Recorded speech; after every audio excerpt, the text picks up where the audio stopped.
All right, good evening, everyone. As Hurricane Dorian moves out of our area, our emergency response teams are continuing to work around the clock to assess damage and begin our recovery efforts. Mandatory evacuations will be lifted effective at 7 p.m. Bridges are open, headed to the beaches. The mayors of all of the beaches cities are also lifting the curfew and alcohol sales at 7 p.m. tonight. We will experience decreasing impacts from Hurricane Dorian as the evening progresses. There will be some blustery conditions and spotty rainfall as bands pass through our area, but we are through the worst of it. Please continue to be safe and use caution, especially after dark. This has been an unpredictable and dangerous storm, and I understand that people are tired. We've been watching this for a week. We had a football game that was canceled last week. There's been so much uncertainty. However, it was unpredictable, and we had to make some very tough decisions with the best available information. I stand by those decisions. What we've been through the last few years, people all over this city know it from every neighborhood, the heat, the hunger, the thirst that we experienced from the previous two storms. I know there were a lot of people praying and a lot of people working, and I'm incredibly grateful that we dodged the big one on this. We see what happened in the Bahamas.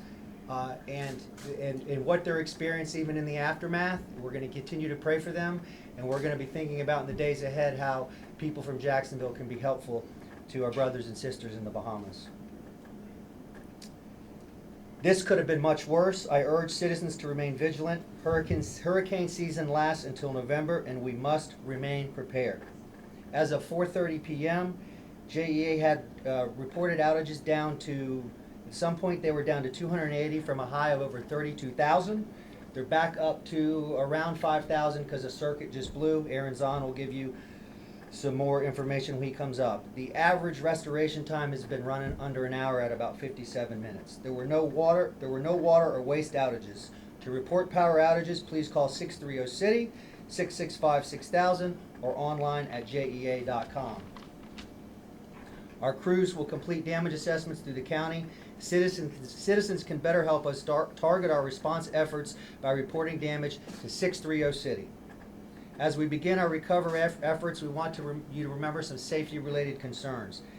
Intersections with malfunctioning traffic lights should be treated as four-way stops. Generators should be kept outdoors in a well-ventilated area to prevent carbon monoxide poisoning.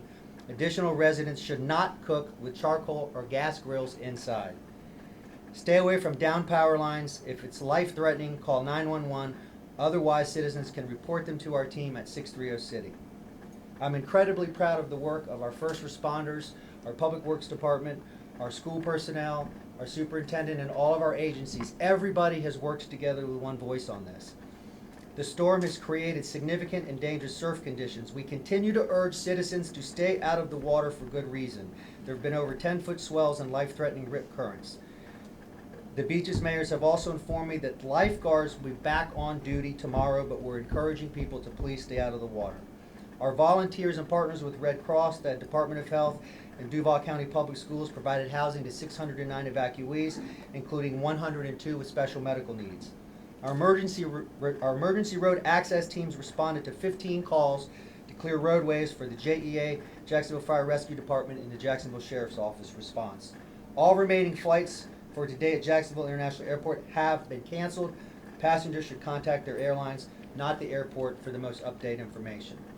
Jacksonville transport operations will resume as scheduled tomorrow morning on Thursday.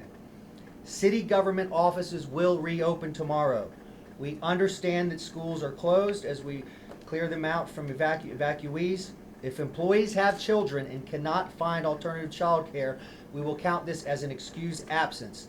City employees that need an excused absence for child care should contact their supervisor if they're unable to come. Our public libraries expect to be open by 1 p.m. tomorrow. Our team at 630-CITY has worked tirelessly during the storm. They will remain open through 8 p.m. tonight to support citizen needs in the aftermath, and they'll reopen on normal hours tomorrow. In conclusion, I want to thank our emergency personnel from the city, Jacksonville Fire Rescue Department, JSO, the many nonprofits, state and federal partners. I'm incredibly proud of how this team worked. Everybody pulled together and worked with one voice. To the people of Jacksonville, I want to thank you.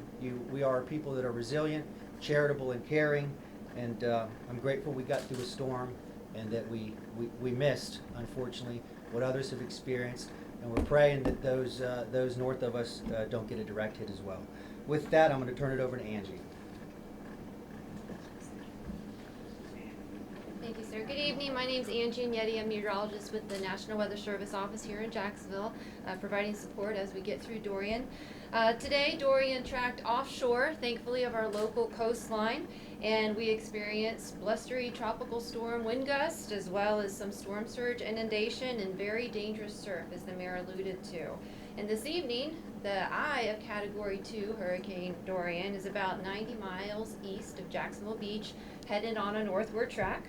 And as Dorian continues to track north and away from the local coastline tonight, winds will gradually decrease in strength through early Thursday. As the mayor mentioned, although we are expecting decreasing direct impacts from Dorian as it tracks away, the dangerous surf and rip currents will be a hazard as we go into tomorrow. And Dr. Green has an update on our schools. Thank you, Mayor Curry. First, I want to express my appreciation to all of Duval County Public School personnel who literally worked around the clock since last week to prepare our schools and shelters to serve our community. Our maintenance team, our school police, our IT team, our school administrators, and many others, please know how much I appreciate the ways you have answered this call to provide a safe place for residents to seek shelter from this storm.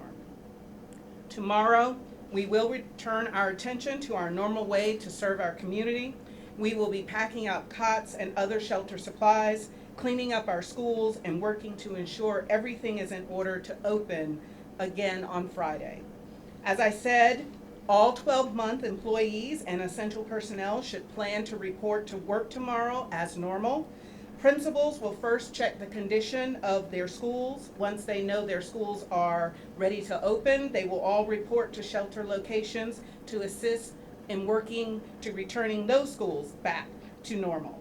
On Friday, we will be back to school as normal for students and teachers, the only exception being that in the interest of player safety, we will not be playing football games this week. Football schedules revisions will be posted on our website. Finally, many schools had open houses also planned this week. Please check with your school's website to gain the additional information for when those open houses will occur. But once again, school will be back in session on Friday morning, and we look forward to seeing our students again at that time. Thank you, and Aaron Zahn has an update. Thank you, Mayor. First, thank you to everybody on the stage for working together as a team, and certainly helped JEA as we've navigated through this storm. To all the front line, all 2,000 employees that worked together to produce such a remarkable result with regards to restoring power quickly, 57 minutes, average restoration is a very quick restoration, and not a single water or wastewater issue. So, and then one last thing to our partners in Texas, CPS and Austin Energy, thank you very much for your mutual aid support. We couldn't do it we certainly really appreciate that partnership and being able to serve our community. All right, with that, we'll take questions. Mr. Mayor, this has been an exhausting week for city employees and resources, but we have 2 months left of this hurricane season. Are we prepared to possibly have to do this again if another storm pops up? Yes. Of course, we don't want to go through this. We don't ever want to go through this. But a lot of tired and exhausted people, but a lot of grateful people as well. I'll take this exhaustion and this scare not becoming a reality to even what we've experienced over the last few years. I mean, you know, we were out Ribault River, Ken Knight Drive, parts of Ortega, rescuing people in San Marco, hugging people that had lost almost everything. And that didn't happen this time for Jacksonville. So I'll take the fatigue and we'll be ready if it happens again. Question regarding the beaches. The beaches were closed, but they weren't. Hundreds of people were going down there during and leading up to the storm. I don't know if you, Mr. Mayor, or someone with beaches can speak to that. Is this a concern that that's still going on? Yes, but we communicate, we urge, and we want people to heed the orders, but we're just gonna keep being focused on the safety of people. And you know, this was an unusual storm that it went on for so long and slowed down, and it changed in its predictions, and maybe that impacted how people reacted to it, but we're where we are right now, and I'm grateful where we are, and we're just going to move forward. Were there any fatalities or injuries reported? No. Absolutely, Mayor. You're right. There were a lot of people out on the beach looking, swimming, kiteboarding, surfing, and that is extremely dangerous. The thing that was the most concerning to me and the other beach mayors is when parents would take their children out to wade in there. You can get caught up in a rip current when you're in just a couple of inches of water. So we want to make sure people understand that it's still very dangerous. And so even though lifeguards will be out there and they'll be vigilant tomorrow, it's still extremely dangerous. It's really a top priority of ours, and we had to do some rescues. Some private citizens did a rescue yesterday. It's very unfortunate. How does the damage, you guys are hearing about from initial reports from the field rank with Matthew and Irma? I'm sorry, say that again. So I'm based tired, I on your apologize. initial, you're good. Yeah, based on your initial, feedback from what you're hearing in the field, how does the damage produced from this storm rank with or compare to Matthew or Irma? Initial reports, not even close. But we still have to obviously get out and people will report in things, but nothing completely different scenario, thankfully. Beach renourishment finished up in January. Do we know how the dunes, the sand dunes, are doing? How they fare? We're rushing up to both comment on that because in Atlantic Beach they held up really well with the renourishment, a full renourishment last year, and the sea oats that were planted to sort of embed those that sand into the area. They did exactly what they're supposed to do, and that is something that protects everybody at the beach, not just the people that are on the ocean front. We're very fortunate to have had that full renourishment. I'll let Mayor Latham. I want to throw a shout out to Kevin Brown, who's a teacher at Fletcher High School, and his class that did all the sea oats planting. I mean, one of the reasons we were so successful was because of all their hard work. So the dunes at first look are pretty good. We'll know more tomorrow, but thanks, Kevin, and your team. And I'm going to ask the sheriff to come up in my moment of being tired. Didn't bring him up for an update. All right, thanks, Mayor. So just quickly, a quick thank you to the men and women of JSO. I mean, they did a tremendous job over the last, what seems like month. I know it's only been about a week, but they did a heck of a job. So as we start to demobilize tonight, we will still leave additional resources on the street. We've got a lot of businesses that are boarded up, locked up, closed up, and people may not obviously go back there tonight.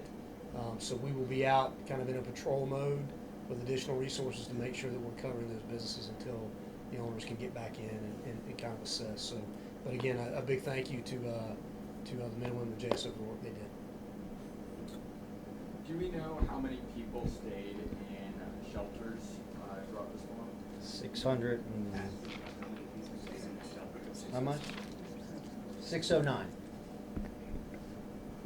And for Dr. Vandergreen, you've spoken about the conditions at some of these schools in the past. Do you know how the schools held up as shelters throughout the storm and throughout the time they were taking people in? All of our shelters held up remarkably well. We had a maintenance team that was stationed at each shelter.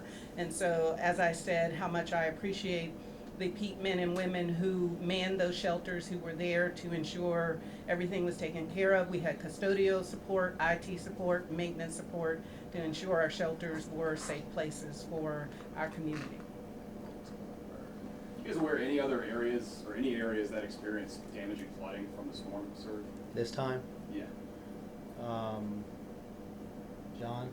No. I mean, we were checking in throughout the day on known areas. I was in touch, and we haven't heard or seen any. Thanks. All right. Just one more. Obviously, in light of the fact that we're all grateful that we don't have to report on anything more serious than this, but when it comes to economic impact, since this was Labor Day weekend, we did have to cancel the football game.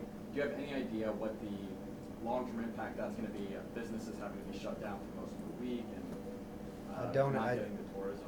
I don't have those numbers at this moment, and I'm sure we'll be doing some sort of an analysis at some time.